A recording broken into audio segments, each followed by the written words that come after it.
Hello and welcome back to another episode of the show. My name is Aaron. I'm one of the hosts, and I am here again with my lovely wife, Asia. Hello. How are you doing tonight? I'm doing great. How are you? I'm doing good.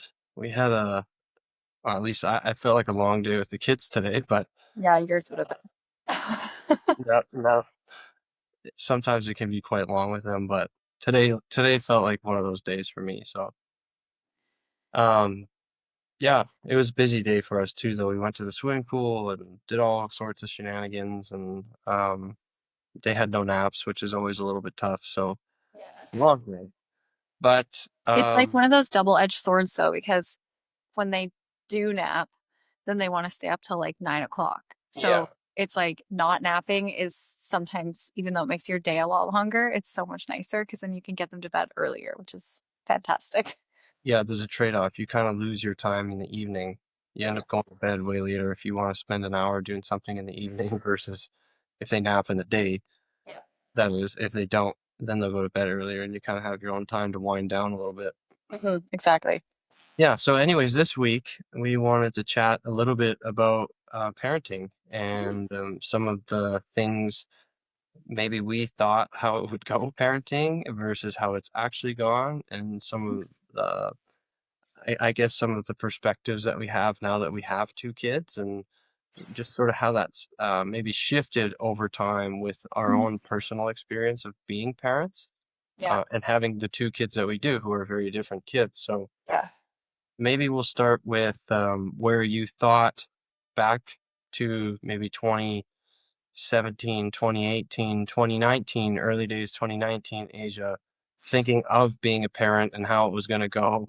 What did you sort of think back then on how parenting would go for you? And I it's funny because I always saw myself as being like a working parent. Like I have never had this massive draw or affinity to other people's kids. So like I had friends who had had kids like years before we did, and I was always like, "Oh, this is like nice that you have these kids that I can like give back to you." Like I never was really like I know there's some women out there that are like the nurturing type and they want to be like a nanny or a teacher or they want to work in a daycare, and that was like not me. Like I just really didn't have that desire or that honestly like that much enjoyment from other people's kids. So when we thought about and started planning having our own family, I still kind of was like I don't see myself not working. Like I always thought that I would be um, like I would take my 12-month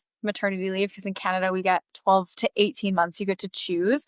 And I used to always think like 18 months seemed way too long. By 1 year, I had a feeling I'd be like itching to get back to work. And at the time, I was working as an emergency nurse. And so I had people ask me at work, like, oh, are you going to take 12 or 18 months? And I'd be like, I'm taking 12. Like 18 seems way too long. I think by a year, I'm going to be ready to get back into work. Like I felt just what my preconceived ideas were about myself and kids. I didn't think that I was going to be the type of parent that like wanted to be around all the time. I thought for sure like our kids would be in daycare and then they would go to school eventually and we would just like live the really normal life that you kind of see. And I never saw like anything, not that there is anything wrong with that, but I always thought that would be what I would want.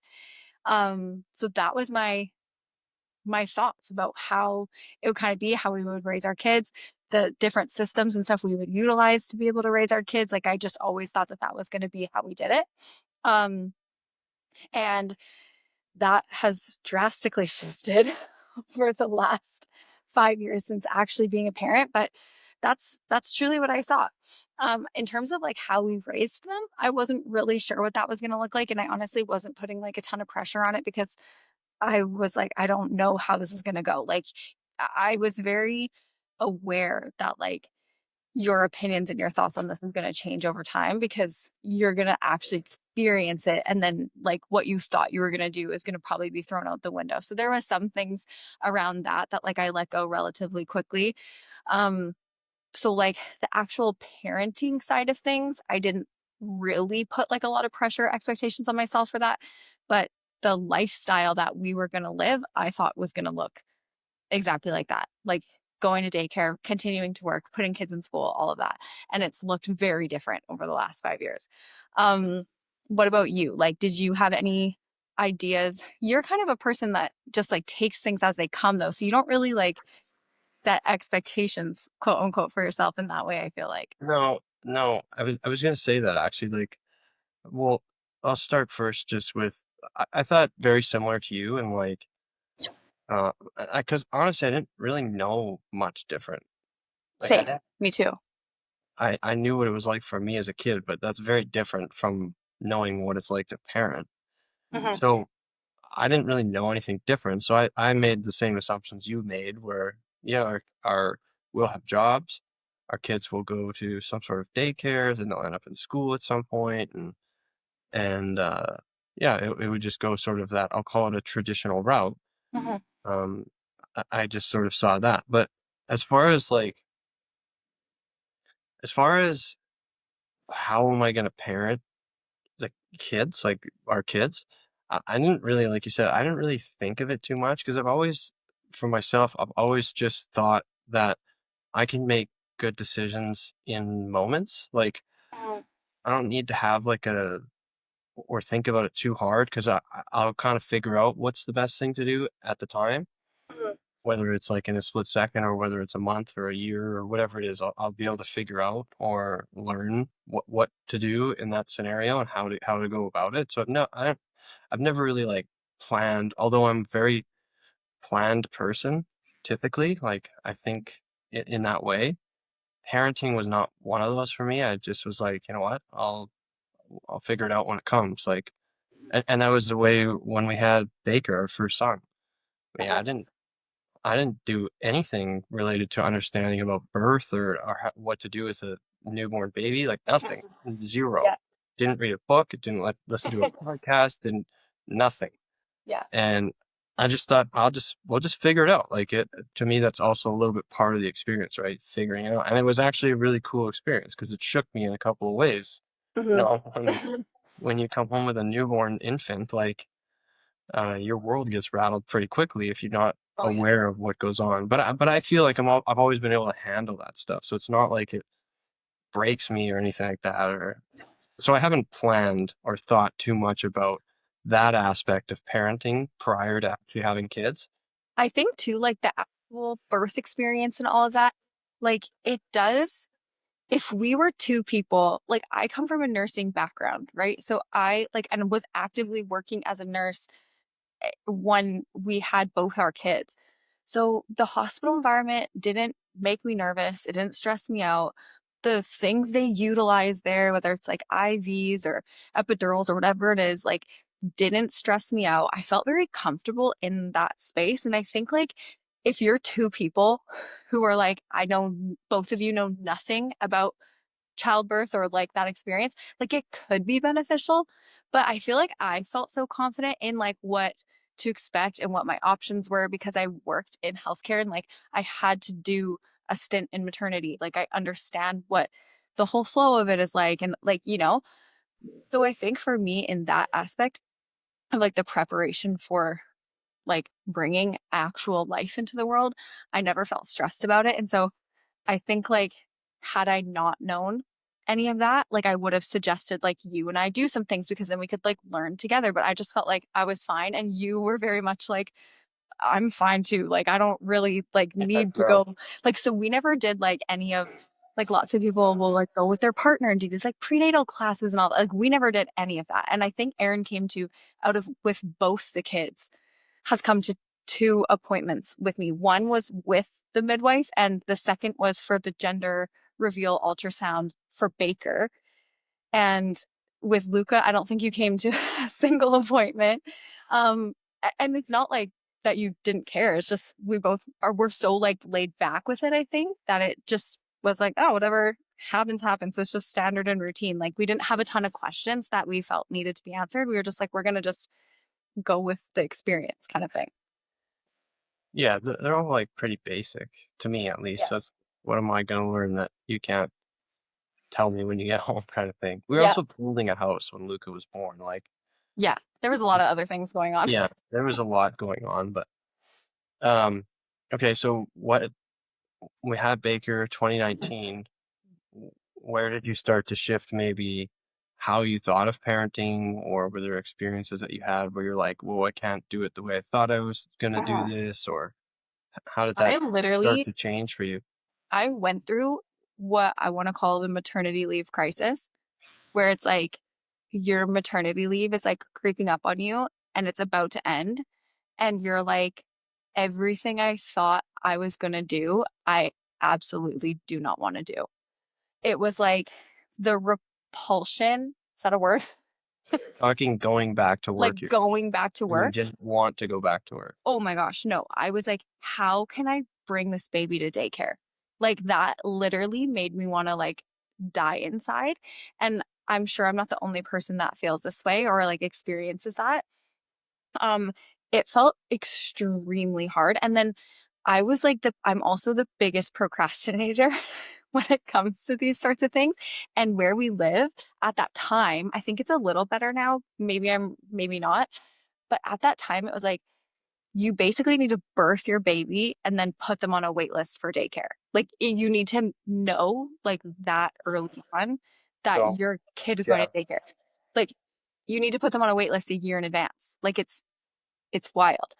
And I just kept like putting it off, putting it off, putting it off. I did not want to make that decision because I was like, I really hope there's another way that I can get around this or I can figure something out.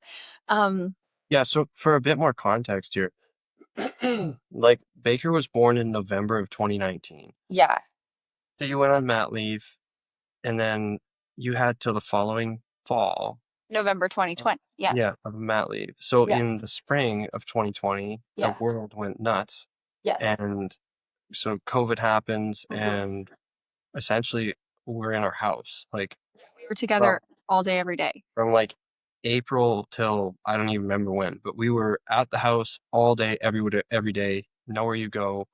Like you can't go visit people, nothing. So we were at home and my job went online Yeah. and you were on mat leave. So we were at home literally every second Yeah. of the day And like for raising our kid together months. for And months. so we would go every day. We would go walking around in through the fields, like through the roads where we lived. There's roads that go through farms fields and Yeah. we would walk around and go outside and do stuff. And we couldn't go to many places, but we could go outside and we'd put them in the stroller and we'd walk around Mhm. so we were like with each other every day for a prolonged period of time. Yeah. It wasn't like maybe how it normally would be in any other year we've been alive. No. So that's probably important information just to like understand maybe why you got to Mhm. where you got to in Yeah. being like, hey, I've spent months straight with this child, well, since his birth. Mhm. So it would have been like close to 9 months to the point you're talking straight with this kid. And to then shift gears to go back to work and send him to somewhere as a 1 year old, I think both of us were kind of like, I don't think so. Like, I Yeah. kind of want to, be around this guy. Yeah. It's fun. We like it. We enjoy Mhm. it. Yeah. He Yeah. brings a lot of joy to us. Don't want to go back to work and just send Yeah. him somewhere and let some other person essentially raise him for like eight Yeah. hours of the day. I'm not Yeah. interested in that. Yeah. No, it felt really sad to me, to be honest. And like I kept dreading the like fact of that I had to go back to work. And I ended up doing it. But like the way that it had worked is even while I was gone on maternity leave, like I was able to get some vacation time. So like I think I went back to work in November for like 2 or 3 shifts and then I had the rest of November off even though I was supposed to work. I just took all of my vacation in November. And then I went back again for all of December full time because it worked well with Aaron's teaching schedule. Because I was like, oh, we can do it because Aaron was then home. Like he just had a couple days where he had exams because he was teaching at the university. So he had a couple days with exams, but then he would have like 3 weeks off in December. So I was like, okay, well, I can go back in December with like getting out of the daycare thing, not having to go to daycare. And I think it was the end of December. And you were like, what are we doing? Like, this is horrible. Like, you working full time, like 2 days, 2 nights. Like, it wasn't horrible that he was at home with Baker. It was just like, this is horrible that you're missing out on all of this. Like, I'm home with Baker and like sending you videos and stuff. And like, we just, both of us were like, this doesn't feel right. So and then in January, I ended up going casual with my position at the hospital. That doesn't mean that I stopped working. It just like provided us that flexibility so that I could work shifts that, Aaron, like if he wasn't home, then I wouldn't work, right? And so we could kind of coordinate our schedules that way. And it provided us a bit more flexibility. But also in this time, too, like I had started a network marketing business, which had really, for the both of us, like opened up our mind of like what it could do for us. And we weren't seeing the results of it yet, like at that point, because I've been in the business for less than a year. So we weren't seeing the results of it, but it definitely was something where we were like, hey, this could maybe be some place that we put some effort into because it could be the thing that helps us with this whole scheduling thing and maybe gets us out of having to make the decision about putting our kids in daycare. And I was already pregnant again at this time too. So we were already expecting another kid and we were like, we don't want to do, we don't want to have to find daycare now for both of them or whatever. Like it was just, it kind of, the whole COVID thing like really shifted our priorities and I think too, just allowing ourselves to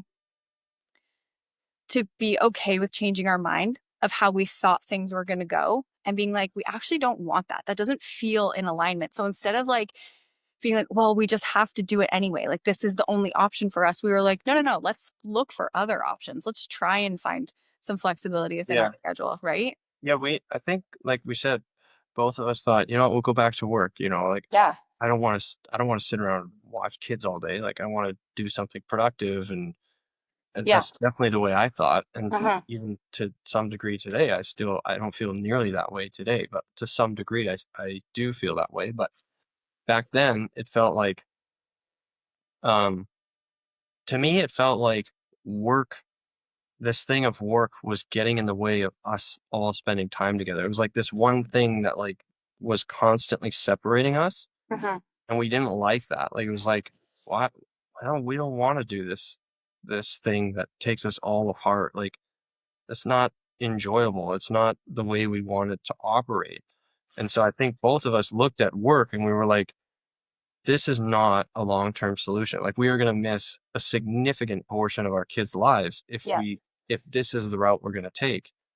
And as you mentioned, you'd started your network marketing business at the time, and we both saw that from very early on, like even within the first year. It was like, look, this could solve that problem for us. Uh-huh. And even when you were on mat leave, like you were looking for something else. Yeah. You're around the kid all the time. Yeah. He's feeding off of you. He needs you all the time. And you're like, okay, I need something else to do that I enjoy. Yeah. That's not raising a kid, feeding a kid, wiping a bum, whatever it is. Yeah. And that's kind of how the whole thing sprouted. But It totally is.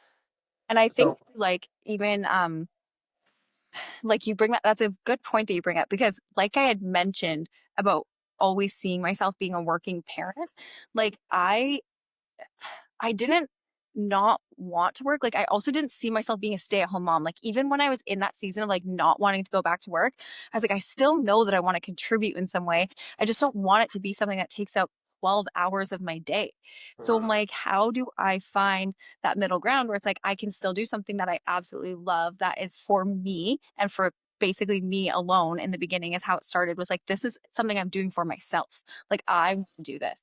And then it obviously turned into something a lot more big and bold where it was like, this is now something I do for our family. And it's like the best thing I feel like I've ever found. But in the beginning, it was truly just like, I want something for myself. Like I still felt like yeah, I I remember you was saying that all the like, time. I just was like, I'm like, I feel so lost. Like I love this kid. I want to spend time with him. But like, there is also moments where I'm like, I don't even know what I'm doing. Like, what is my purpose outside of this? Like. And so that, like, finding that business opportunity gave me that. And then, yeah, I mean, it just like over time, obviously, and effort and all of that, it grew. But it definitely met a need for me in the beginning, too, of just being able to do something for me.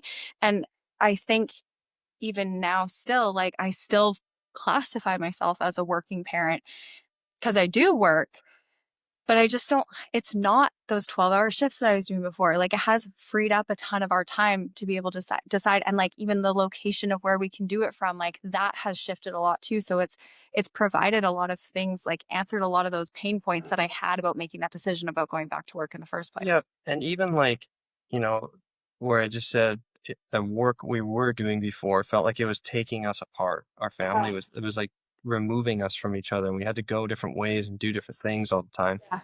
Now, what you do, it feels the opposite of that oftentimes, where like people you work with will go work and their kids will come. And like it will be like a family oriented thing while people are working. Yeah, because I Yep. work with a lot of moms who are like, Yeah, "Hey, so cool I can bringing the come if my kids. kids can come." And it's like, Yeah, "Okay, sure, bring the kids. Like, we'll all hang out and then we can do a little bit of work." Like it's like that. all of this to say that that has shaped now how we're able to look at parenting Mhm. and think of parenting, and there's more options for us now than there was in 2019 or Yeah. 2020 when we had those jobs and we were going to different places to work our jobs. Mhm. This has freed up a lot of that for us to think, hey, how do we want to raise our kids? And now it extends to a lot of different things. Yeah. One of them is one of the ones we've this same sort of thing we've been thinking of, like we have to make a decision soon, is do we want our kids to go to school or not, right? Yeah. And this is something that we've like I have a hard time with this because I am constantly going back and forth on like, am I harming them by not sending them? Am I harming them by sending them? Am I like, I don't know if you know the answer. Like, it's like you can't ever know unless you go with something and try it out. And so sending them to school is something that we both, to me, it's just not a heck yes. Like, I don't like the idea of it. And like, my mom is a teacher, a kindergarten teacher, actually, Baker, Both of our moms are teachers. but Aaron's mom is a teacher. My mom's constantly asking me, like, what's your plan? Are you going to enroll him in school? And like I've thought about it and I felt like, oh, I should just do it. I should just enroll him and see what happens and play it by ear. And then I go and I think about enrolling him and I'm like, I just don't want to. Like, I just don't want to. I don't want to put him in school. So it's like a really hard What are some of the factors for you that go into making the decision about school for one Baker? of Because them for Baker. Baker could have been in kindergarten this year. We were traveling around, so Yeah. we didn't even bother. Yeah. Um, but next year we're not going to be traveling around. So what goes into that decision for you? Me, one of the big ones is just time away from home. The exact same reason why I don't want to work a nursing job for 12 hours a day is the exact same reason why I don't want my kid to go to school for 8 hours. Like, I just feel like I could teach him, or we could teach him cumulatively the same amount of things in less time to be able to spend more time together as a family. Like, I just personally, that's my personal belief. And I love being together with like our family unit. It's one of my favorite things. So that's a big value to me that I feel like I'd be giving up majorly. But then I toy with, is that totally a personal thing and doing him a disservice? So then I go kind of back and forth on like, could he get a lot of benefits from being in school? It's hard. So the time commitment of it, I think, is one of the things. Um, the flexibility of it, like even though no, we're not planning on traveling for 6 months of the year or whatever, we do still enjoy traveling. We like to go away for Yeah, two. it might be 1 month. Yeah, it might be 1 month. It might be 2 weeks in October. It's not always going to line up with like Christmas and summer break and spring break. A lot of the times it doesn't, we have a trip most likely coming up in September that we're thinking of doing for 2 weeks. Like, it's that's a weird time to travel for a lot of people. September, right as school's starting, your kids are getting into routine, and we're like, hey, we're going to pull them for 2 weeks. Like, just stuff like that, that I'm like, our life is so kind of flowy and flexible. And I would hate to lose that.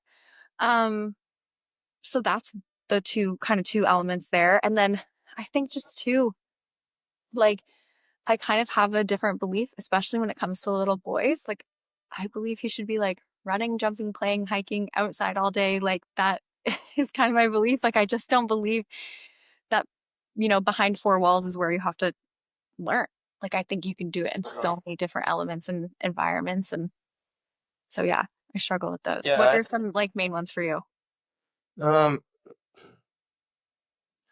well, I think there's a few for me. One of them is, like you said, part of what we think is learning is when we take our kids to various places on the planet, there is an immense amount of learning that goes on. Is it mathematics? Is it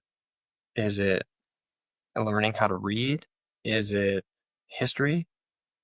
Maybe some of it, but no, there's no math. There's no not necessarily learning how to read. There's no, lots of the traditional school classroom stuff. I left science out because there is a lot of science. We go to zoos and we go to all kinds of places Mhm. and learn about animals and all kinds of stuff. But they learn stuff like we were hiking yesterday or the other day. We went hiking up Lindeman Lake, beautiful place where we live. It's about an hour hike, but I was walking with Baker and there's people everywhere walking, hiking, all different ethnicities, a lot of different people here where we live in Vancouver area of Canada. And he hears these three people talking, and he turns to me and asks, Dad, what language are they speaking? He's 5.5, right? And Uh-huh. I don't know what language they were speaking, but they were speaking like it sounded like a Spanish or a Portuguese. And so like he picks up on that stuff because he's been to Mexico where they speak Spanish. He's been to Costa Rica where they speak Spanish. He's been to Thailand where they speak Thai. He's been to all different places and he understands that there's different people around the world that speak different languages, and that is, to me and you, that's really valuable stuff to understand um, different places around the world and cultures and standards of living. Like when they Yeah. come back home and see that, we stayed in 2 bedroom, 1 bathroom apartments for 6 months, Yeah. right? And we come back home and our house is really big. Like, Yeah. so we go to Thailand and we see people all over the place who are dirt poor, who have zero chance economically of Uh-huh. success. They just don't because their economy over there is just beaten to a pulp. There's no chance for economic success when you are living on the road. There's just not. Yeah. And our kids could see that. We would talk about it. We would walk around and hand people water bottles and try to help them and feed them. And so they see that. When we go around Chilliwack where we live, they don't see that. No. They don't see someone on the road with a completely blackened leg from a disease or something who can barely move, and they just don't see that. It's not a major part of where we live. And in other countries, it's a major part of how they function. That's a lot of people's reality. Mhm. So, to us, and that's just one aspect of taking them around the world, right?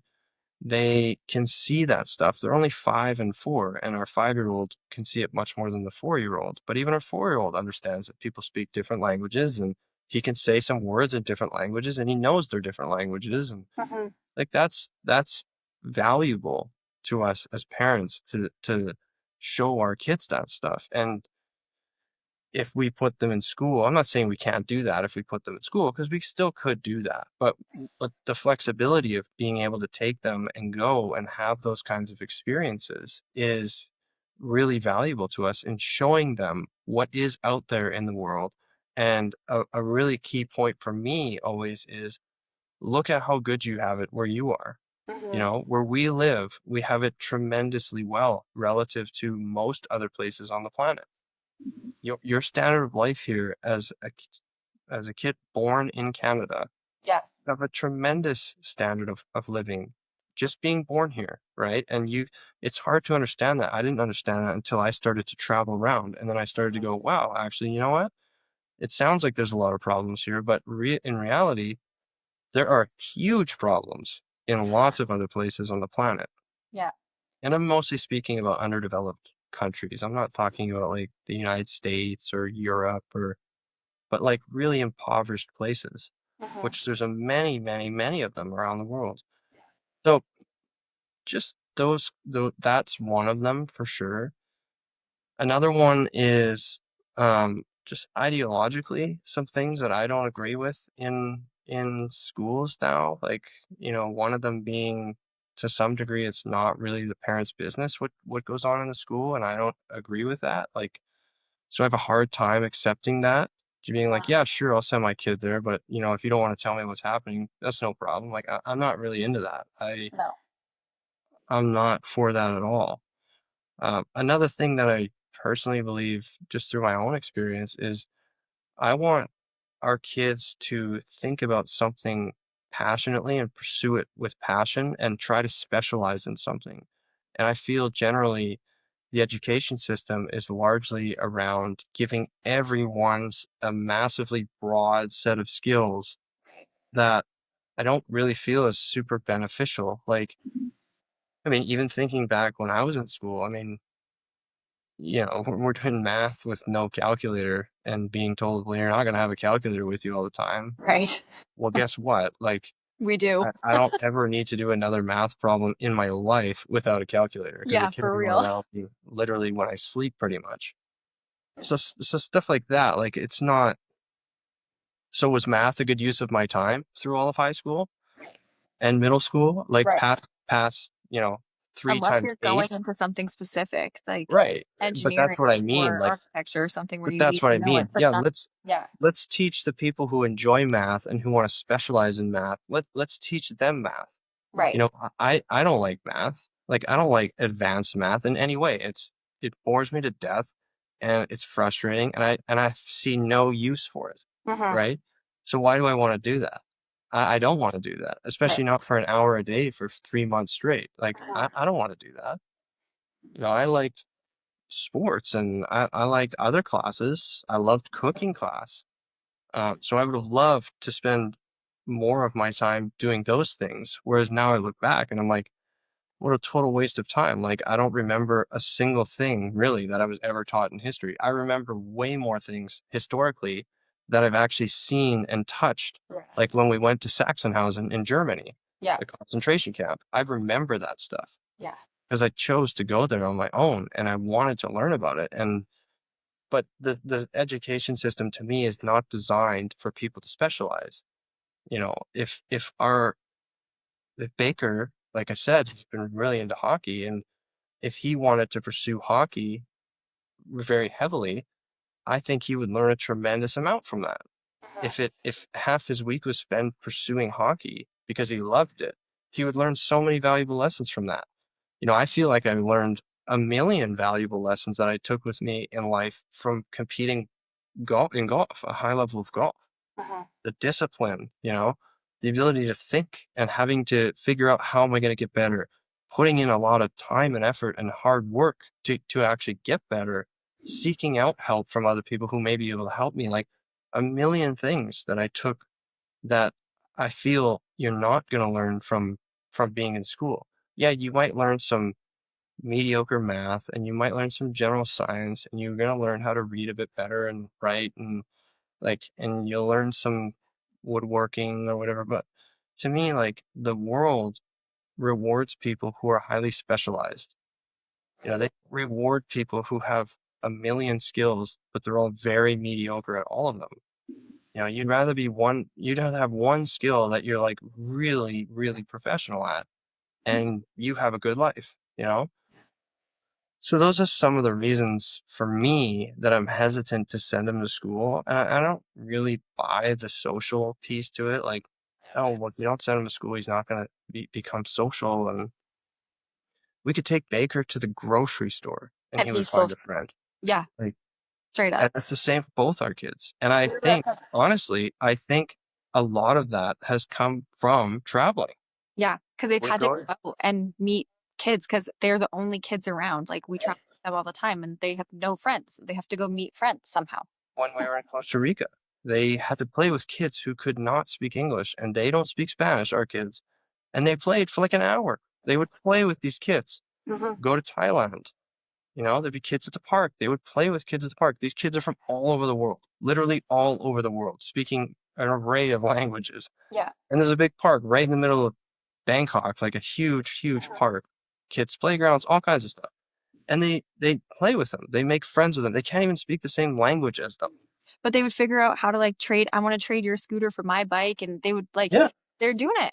all over the place. I don't think I don't buy the social piece with the school at all. I think that's one thing, even like I'm gonna call out my mom, but my mom is like, oh, it's so good for meeting friends and stuff. And I'm like, well, if we put him into hockey, like he's gonna have a hockey team of friends. Like I'm not saying that by withholding him from the school system, we're also gonna withhold him from any other extracurricular activity. Like that's not what we're saying. It's just doing things a little different. And even through our business, like we have our kids have tons of friends through people that I work with. So they play with kids all the time. It's not like they're withheld from kids at all. So I don't I don't view that as like a defining factor for myself personally at all. One of the things for me, thinking back to my friends in school, they were almost all the kids I played sports with. Yeah, so are mine. Almost all of them Mhm. were kids that were either playing hockey or playing golf, and I would play golf with them, or we played on the same hockey team, or almost every one of them that I was actually good friends with. And of course, my brothers had friends too that they hung out with, and we kind of all would congregate. But my younger brother, same thing. His friends were largely kids that he played sports with, Mhm. and he was definitely not a school kid. No. Um, so he made the rounds to a number of schools, but he found friends at all of them.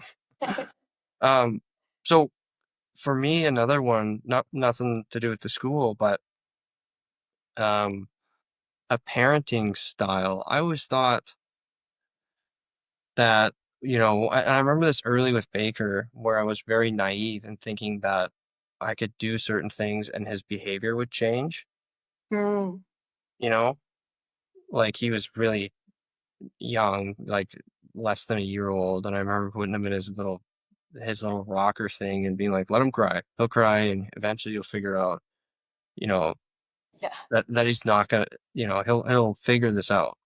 And he never figured it out. never. But so there are things that have switched the way I think about, um, yeah, how to change their behavior. I guess this is not good. We need to figure out how to stop this or transition to something that's a better solution. Mhm. So that has made me think a lot about what to do in those scenarios. And my immediate response, and even just my like intuitive response, is to sort of lay a foot down. But in thinking of times when I was a kid and having that happen to me, I didn't enjoy that. Like, it's not like it garnered respect. Right. Be like, oh wow, that person really put their foot down, and I'm gonna respect them now. Like, I really respect them. It actually oftentimes maybe do the opposite. Like, I don't like you. Like, and Right. so it's made me think about that dynamic with our kids a lot, where it's like, okay, there's a line between, somebody needs to be like an authoritative figure in their world. Yeah. And I mean, at the moment, it's me. It's not like they go to school and they have a teacher who does it, or a hockey coach, or a sports coach, or whoever. Mhm. So it's largely me and probably their two grandparents. But I've thought a lot about that and just trying to figure out, like, where is the line where they are still like being like respecting what you're doing. It's not like you're like withdrawing, um, or you're building like hate in them Yeah. from what you're doing. And because obviously I want to avoid that, but I also think that it's valuable to have somebody like who has some like authoritative position Mhm. where it's like, actually, no, this is enough. Like right now, it's enough. Like Mhm. this is the end of it. Mhm. I think that there is a valuable piece to that. I don't think it's valuable when it gets to the point where they like start to want to purposefully, do the opposite of what you're saying, or when they get older and they're like 15 and they're like, you know what, screw you. I'm just gonna walk out the front door and go wherever I want to go now. Like Yeah. that's obviously very negative. What do you think of that? I also was gonna say, and I remember my mom saying this, is that like no two kids really are the same. And so Uh, this is where it totally throws you for a loop as well, is like you might find something that works for one kid, and then you go and implement it on another, and you're like, oh, this doesn't work for you like at all. And I find with our two boys as well, like they both are very, very different.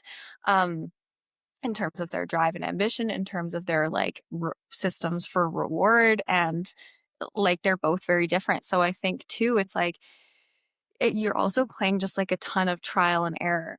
Um, Hmm. I, Dr. Becky, she's on Instagram. She's somebody who I like to listen to for some of these things because she is still like a person who's like, you are still in a person of, like, you are the person in power. And I don't think that's not necessarily a negative thing because you're also dealing with kids who, like, a lot of the time, like, might not understand the consequence of an action. Like, they don't understand that this can lead to this, but could lead to death. Like, you know what I mean? It's like sometimes you have to be that person that is like, I am in control here because it's my responsibility to keep you alive and safe, right? So, um, yeah, so I like listening to her and like some of the ways that she words things. I find them really helpful. But yeah, like I just think every kid is kind of different too. So you'll find a strategy that works for one and then doesn't work for the other. I'm trying to think of like an actual example, but it's hard to think of just off the top of my head. But like we definitely have Luca who is way more emotional than Baker is. And so like when you react to Luca in a super emotional way, he just will like lash out at you. Like he'll get angry, he'll scream, he'll hit you, he'll like do things that Baker doesn't really do. Like Baker will cry or he'll be frustrated, but he's not gonna like try and hit you in any way. Like they're both very different that way. So it's like trying to find what works best for either kid can be a challenge. Yeah, and I mean, I've always thought this too. My position on this hasn't changed at all since having kids, but I also like want to be hard on them.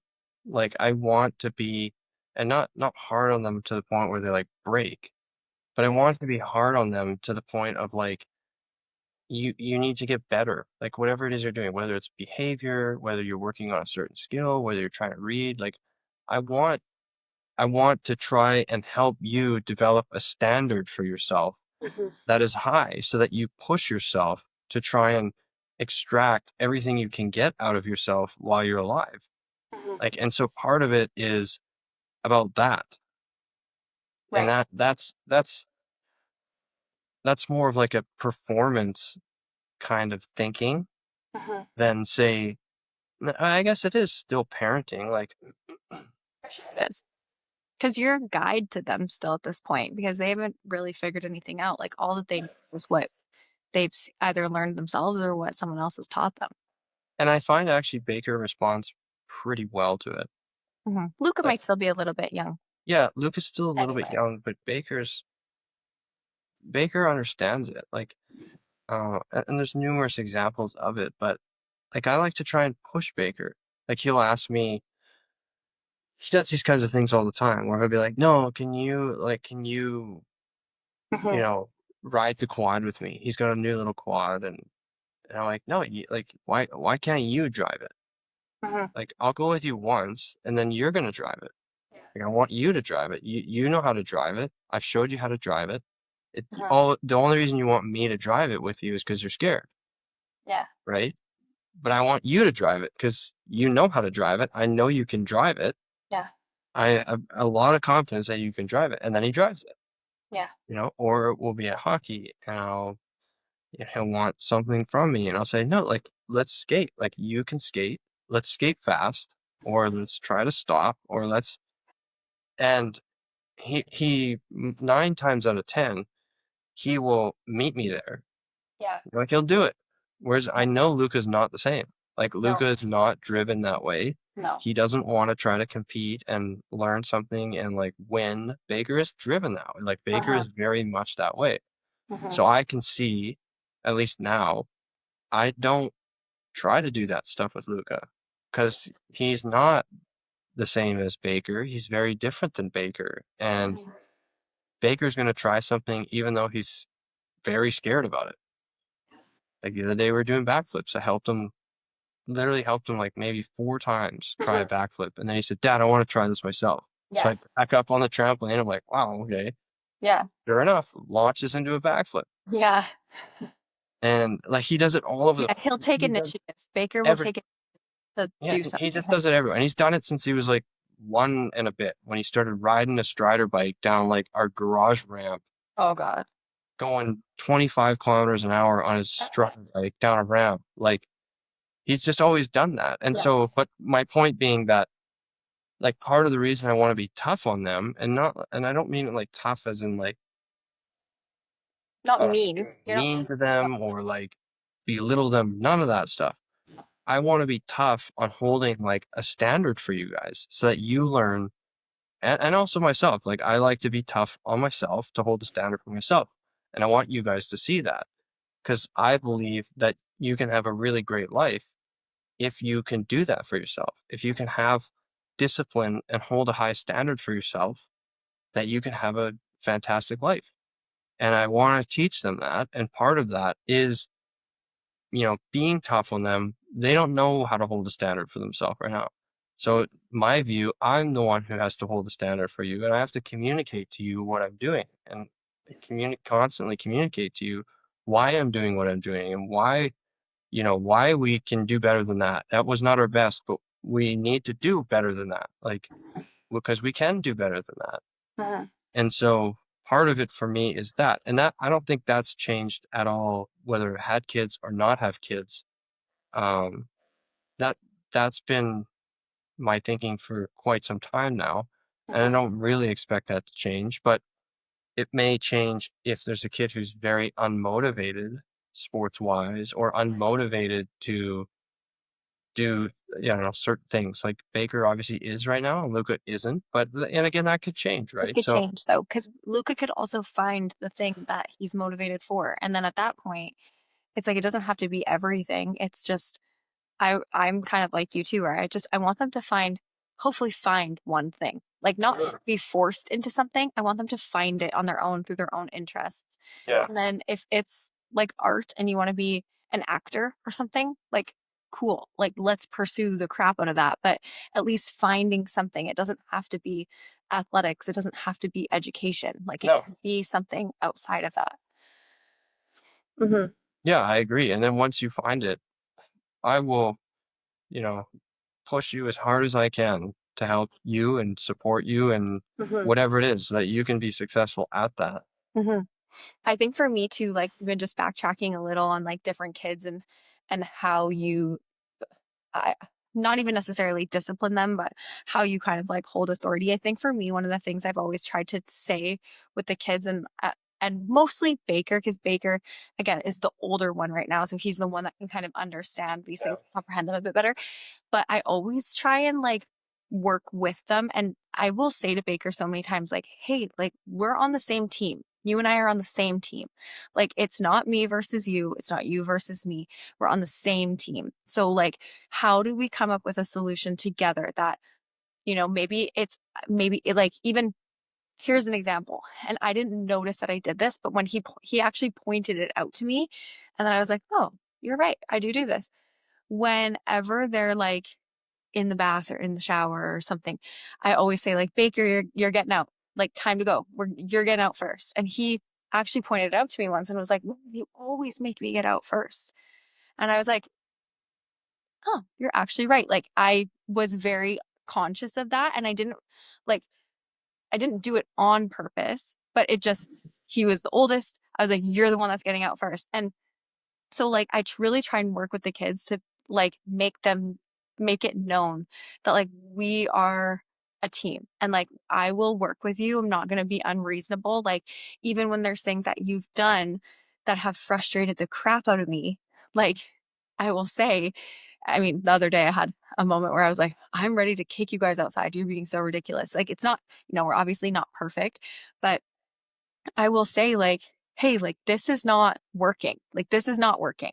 This is what I want. This is what you're doing. How do we work together, right? And like they will suggest like, oh, I could go do this over here if that's better. And I'm like, that would be perfect. Like just so you're not in the space, you're not wrecking this or you're not, right? So we're always trying to like work together and vice versa. Like if there's something that I've done that they want to change, that they want me to change, like I'm willing to work with them. And I really try and like drive that home that like this is a team thing that we're working on, right? It's not like I'm the person that's in control and you need to do what I say, because I do get that it's a two-way street. And so Baker for sure like understands that so much more than Luca does. Luca just he's very much like his way or the highway right now is like a lot of the like his viewpoint, right? But he's only almost four.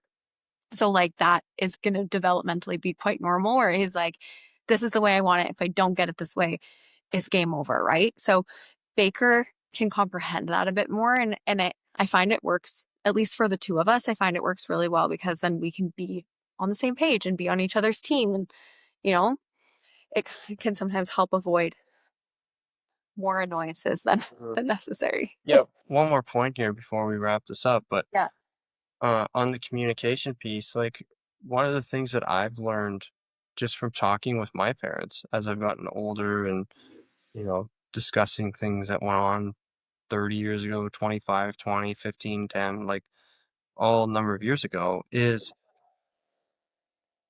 for our kids. I'm speaking like along the lines of what you're saying about being trying to communicate as clearly and as often as possible why what is happening. Hmm. And I felt like, um, and I'm sure my parents did this to some degree. I just, you're a kid and you don't, you don't hear exactly what they're saying, or you don't understand exactly why they're doing what they're doing, even though they're Hmm. telling you. But over time, I've understood that, the way I saw it back then or the way I perceived it was different than what actually had gone on because they would tell it to me back Hmm. and say And these you're like, things, and I would go, "Oh, that's interesting." Like in my own head, I go, "That's interesting." Like I don't remember that way. Do I trust a 15-year-old boy over a 50-year-old man or woman? Like, no, of course not. So to me, it makes me think and go, okay, I need to communicate with them as best I can, as often as I can, so that we both understand each other as most times as we possibly can, so that we're not letting things slip and go 5 years totally, misunderstanding each other, what's happening, and then events get viewed through lenses that aren't true, right. and it leads to issues, right? Hmm. And so that's one of the things that I've picked up just over time speaking with my parents and, listening to them talk about events, or I'll ask them about certain things and they'll give me their, take on it. And I go, wow, how could, our views of these two things be so vastly different? And obviously it lies in okay, either they could have not communicated it to me at all. Maybe that's true. I doubt it, but maybe that's true. Right. And, or two, either they did communicate it to me and I didn't hear it or listen or understand what was going on. So one of those two things is true, but in either event, it doesn't really matter. What matters is that there's communication and it's not understood between both people, and it Hmm. leads to misunderstandings and can lead to real problems, right? So for me, going back to our own kids, it's something that I've wanted to do with our kids as frequently as possible is just and I discuss with them what's going on and why. Like, why am I doing this? Or why are you doing this? Like, communicate to me why you're doing this. And that would probably be a conversation when they're older. Why did you do that? I'm not angry at you. I'm just trying to generally understand, like, Yeah. why did you make that decision? Yeah. And hopefully, I really hope this in the future that they can come to me or you, and we Hmm. can probably mostly me as they get older. Yeah. Um, and you can tell me anything. Like, I hope then that I think that's largely on me in the next 10 years Right. to be open with them and communicate with them and not judge them and all these kinds of things. Hmm. So that later on in life, when they start doing things, they're like, oh man, dad's probably going to be a bit mad about this or whatever. But they come to me and we talk about it and or I just listen to them, like Hmm. I just listen. If they want advice, I can maybe give them some advice. But just the communication piece I feel is Hmm. huge in understanding each other because those things I know those things can go on for like 20 years. or longer. Like they can go on and they can forever go on until they're, like rectified. Where you Yeah. have the conversation 20 years later and be like, hey, look, it seems like you're angry about that 20 years ago, but like, can I let you know how the sequence of events went and the decisions that I made as your father? Like, and do you want to hear that? And then you might say, this is what happened. And you're like, as the kid, you're like, whoa, what? Had That's no not how I idea. remember it. Yeah. Like, and those things lead to just massive problems, right? So that's Yeah. something for me.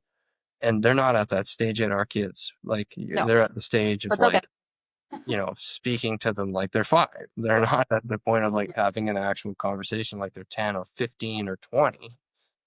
So, I think that's a sentence though that we say quite often is like, I'm not mad. I just want to know what happened, or I'm not mad. I just want to, yeah. because And it's easy I'm for me to huge get then. mad.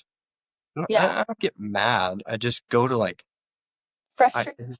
I just get frustrated and I go to like a consequence pretty Hmm. easily. And I need to find a better way to do that as they get older. Otherwise, they won't want to Hmm. share things with me. But, Right. um, yeah, it's something that I have to try to change a little bit. Like, and of course, and it's not like, oh, I did something ridiculous as a 15-year-old and dad's not going to be mad. Well, of course he's going to be mad. Like, Yeah. if you go and do something harmful to someone else or like, drugs on you or like what, of course he's going to be mad. But that doesn't mean you can't talk about it. Like you can't come to an understanding about what happened and why. And Hmm. so that would be one going forward for me, thinking about parenting that I really want to focus on to try to get to that point without being like, because I remember there's some people's parents who are like, ha ha, you're Everything's 15, fine. you Yeah. got a bunch of friends and you guys, got picked up by the police. That's hilarious. Like, no, that's not hilarious, like, to Right. me.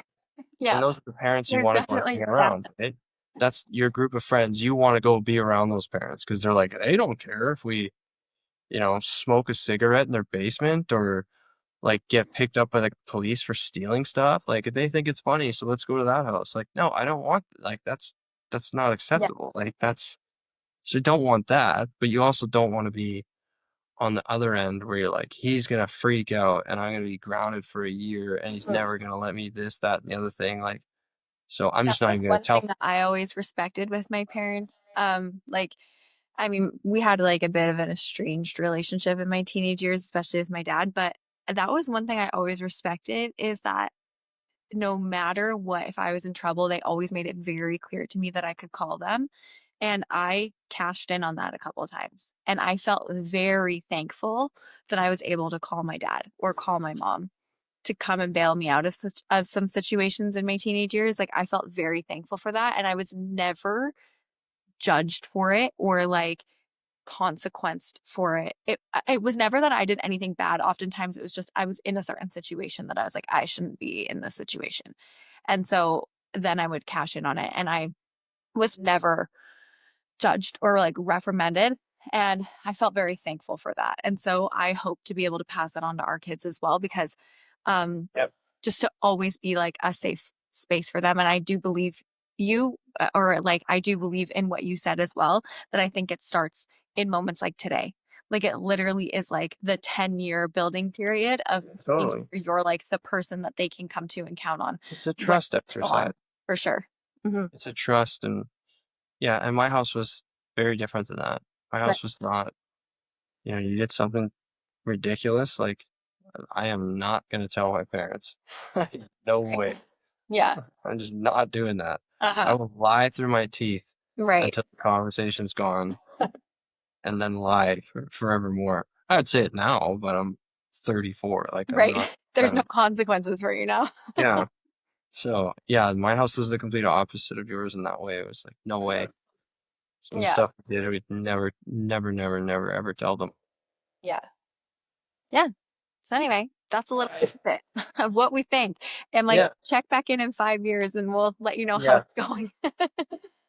Yeah. I'm sure it'll be sooner than that, but because I think parenting changes a lot faster than 5 years. Yeah, for sure. For sure it does. Okay, well, thank Okay. you guys for listening, and we will talk to you later. All right. Bye bye. Bye.